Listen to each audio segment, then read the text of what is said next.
Ei, drauguži. Ką čia darai? Pamačiau šitą mašiniuką ir galvoju, pasiskolinsiu gal visam. Darbą turi? Nu jo.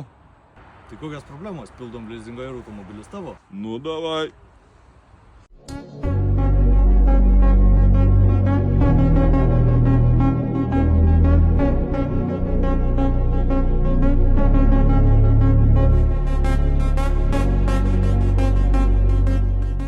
Kuras parašo čia, automobilis tavo.